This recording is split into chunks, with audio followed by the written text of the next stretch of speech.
What are your plans this weekend? You may want to think about stopping by your local blueberry farm in celebration of the state's native berry. Alyssa Thurlow has more on what to expect during the 3rd annual Maine Wild Blueberry Weekend.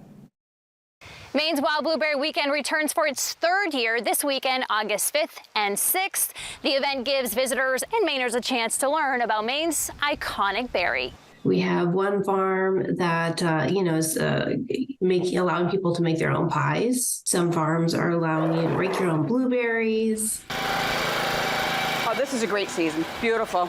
Berries are just big and beautiful. It's blueberry harvest time here in Maine. More than a dozen farms across our 16 counties will be participating in this year's Maine Wild Blueberry Weekend.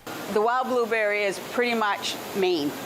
You don't get them too many other places. Nova Scotia has a few, Prince Edward Island has a few, but as far as the states, Maine is it.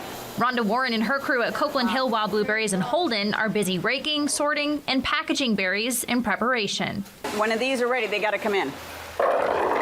I don't normally do U-picks, but because it is a special weekend, I open up so that the families can come and bring their kids and, pick for themselves and see how the wild blueberry grows and the fact that you can just pick it off the ground and eat it. Wild blueberries are not only delicious and nutritious, these native berries are also a huge economic driver for Maine, creating hundreds of jobs. Even opening up the Wild Blueberry Weekend just for a weekend, that's also going to create a good impact for the state. The event is taking place rain or shine. As for Copeland Hill Wild Blueberries, they'll be open from 10 to 4 on Saturday. Barring any rainouts on Saturday, but your weatherman's now telling us it's going to be out of here by 9 o'clock in the morning, so we should be good.